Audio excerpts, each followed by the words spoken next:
Good morning, everyone. Well, it did in fact rain a little bit last night, a little less than 1/10 or less than 2 millimeters. That's not a lot of rain, but it's probably going to be enough to keep us out of the field today, considering it's drizzling outside and it's just above 40. The ground's not going to dry out very much. On the bright side, at least we're not going to be missing out planting corn acres right now with our planter out of commission until we get it fixed. Probably not going to be a whole lot going on today. I'll keep you guys posted. Make sure you like the video. Let's get to work.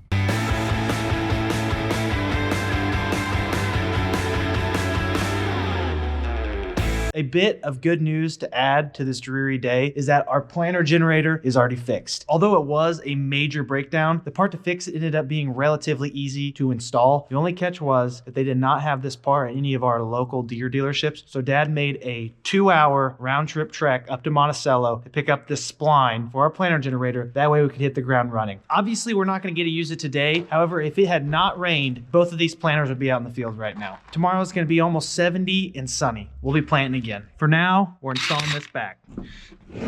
She's heavy. It's on there. I just gotta get the brackets on. Back in action. The generator is pivotal because it provides all of the power for 2 motors on each row to spin the row units and to deliver the seed. With this overcast weather, we're not really getting any wetter. We're not getting any drier though either. Hopefully the sun comes out tomorrow and we can hit the ground running on planting. It's going to take a good dose of sunshine for this ground to be dry enough to plant by midday tomorrow. These two are the only beasts working at the farm right now. If I even mention the word farm at home, they absolutely freak out. They're like little kids.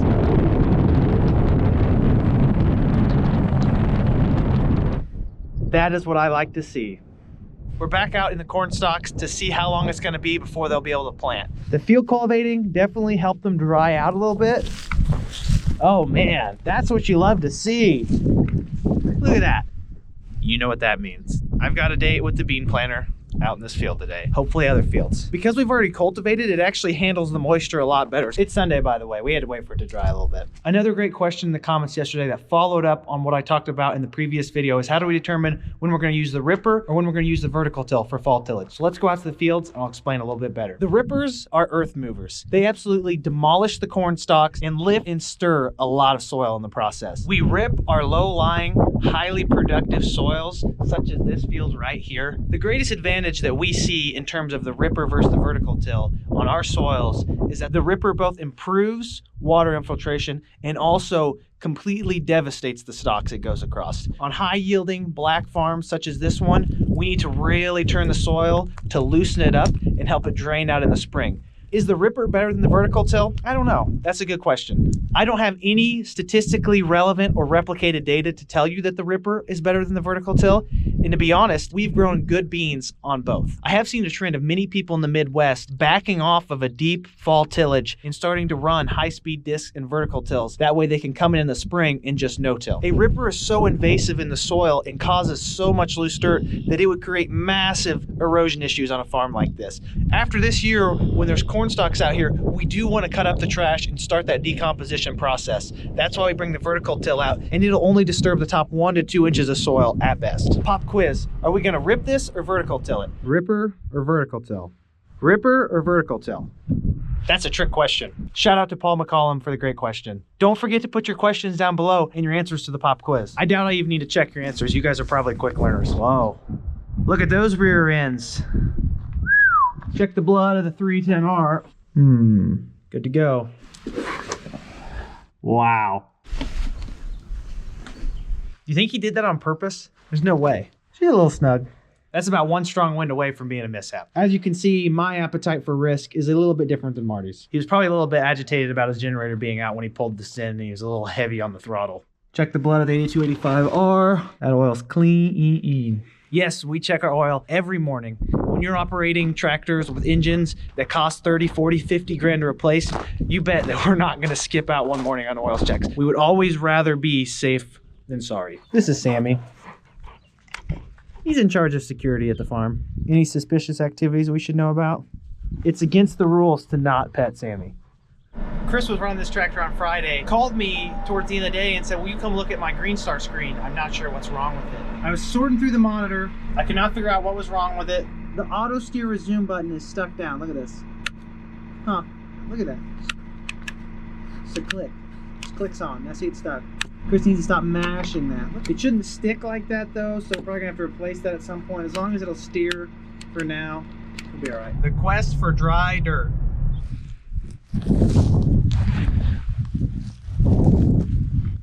This is what you run into. Just need some sunshine. Let's see if this battery's charged.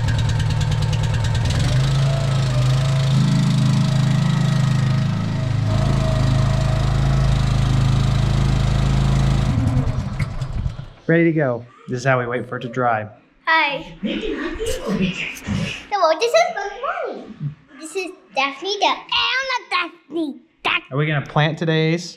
Mm-mm. You don't think so? Is it gonna be too wet?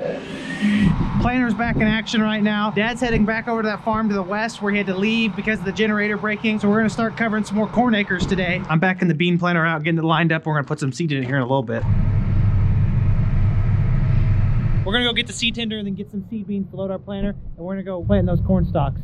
He stopped by the air compressor to top off some low tires on the rear of the planter, and then he's headed to the field. I need to get my seed tender. I'm gonna do a little bit of shuffling here because this 10-wheeler is massively in the way. I think I'm gonna move the 10-wheeler over there. That way we can just pull the seed tender straight in. This might come in handy.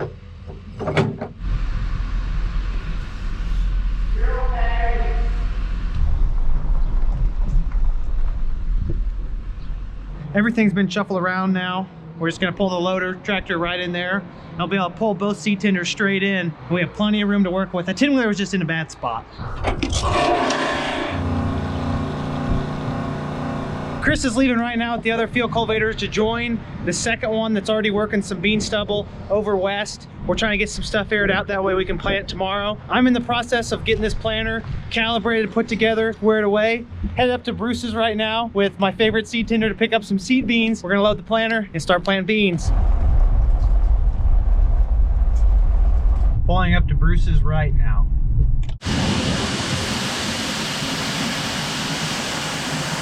This is high tech. These are his bulk storage tanks. He's got different varieties of soybeans in each one, and they'll get fed into the treater. The seed beans are coming from outside up this conveyor to be weighed up there. They get distributed down through this thing, cylinder treater, and then go to the tinder. These are all the different ingredients that go into treating the soybeans. They offer protection against disease, insects, and other pests, and help the seedlings get out of the ground without too much pressure. Coming out of the treater. The sheer scale of this facility is amazing. The actual processing of the raw soybean seed out of the fields at their bigger facilities makes a facility like this look small. Pulling out of Bruce's right now. Let's go load the planter. I stopped by the seed shed to get some talc put in with the soybeans when I load the planter. I may have committed a cardinal sin in Dad's driveway. Cut it too short. Let's get this thing full of beans. The brains of the seed tender. I can control everything from this remote.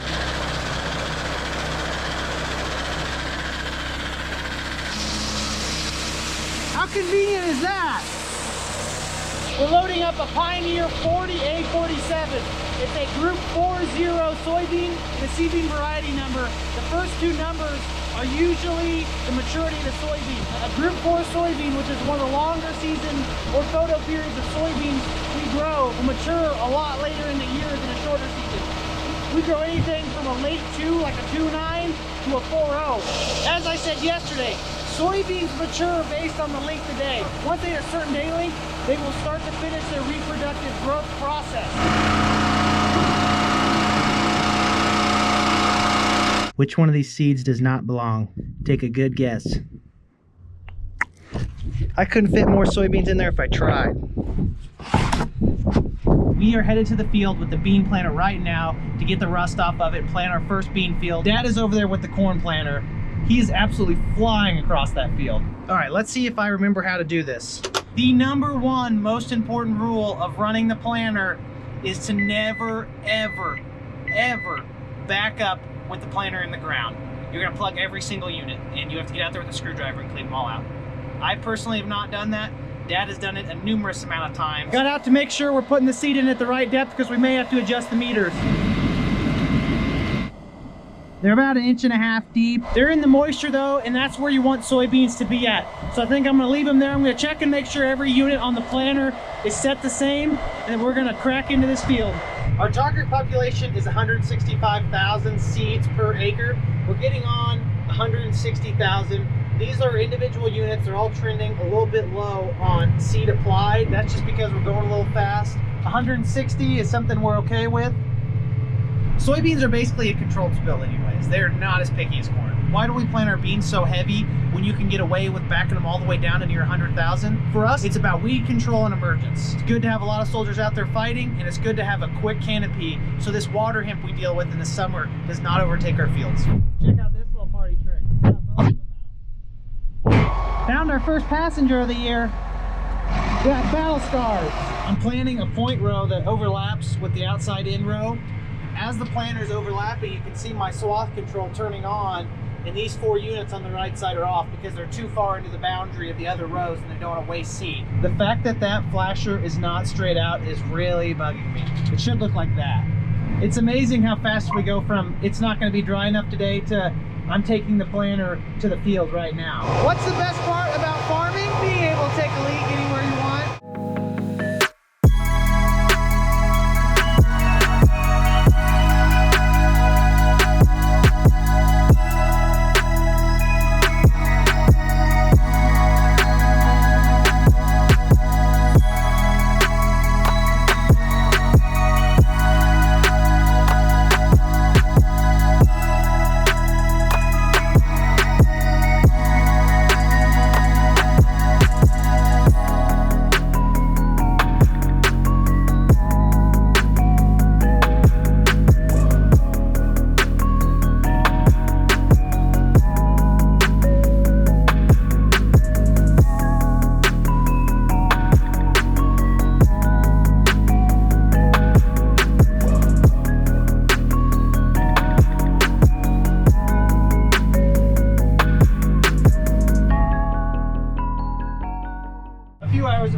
I basically already got this down to a science. I only need one hand.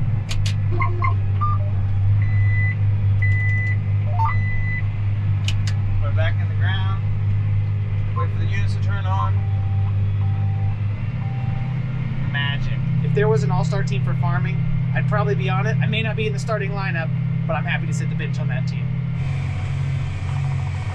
Got a row unit acting out, number 15. Right there, if you're checking out. I gotta turn the vacs off, they're just too loud. I can barely even hear myself thinking when those vacs are on. Here's the row giving us issues, row 15. When I troubleshoot these, I usually check and see if they're getting seed. It's got a rock in it. How did a rock get in there? I guess I'm gonna put it down so the fan will run and see if we'll get seed there. See, now it's got seed, so I don't know what was up with it. I'm just gonna run it some more. If any issues persist, I'll go into a deeper troubleshooting. At that point, if it's not getting seed, it's nothing to do with the fan. There's gotta be some kind of blockage down at the bottom of the seed tank or in the hose, most likely at the bottom of the seed tank. Well, it's been about 10 minutes since that row unit acted up, and it hasn't shown any strange symptoms since then. I'm going to assume it had something to do with that rock. We've only got a couple passes left, but we're running really low on seed. There's no reason to get halfway out in the field and have to drive back, so I made a phone call. Seed tender's gonna be on its way soon. We're back the planter up to the ditch. We're gonna get this loaded and finish this field. There's no way I would have finished the rest of this field. I just got a 6th sense or something. My planter also has a low seed tank warning. It's pretty easy for me to tell. Should have enough to finish off the field. The dreaded row is shutting off. We're out of seed. Got a few bags of seed to finish it off and we're back in action. All right, let's fold her up.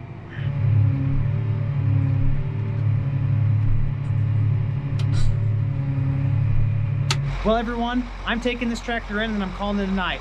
We got a good start on soybean planting. The corn planter is still rolling strong after fixing the generator. Tomorrow is gonna be over 70 degrees here in central Illinois.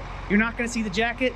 You're gonna see a lot of planters and field cultivators, more than just our own, out on the countryside. Those kind of temperatures bring everyone out of the woodworks, even in the first week of April. As always, I appreciate your guys' support. Have a great day. Don't forget to like the video, hit that subscribe button. Peace.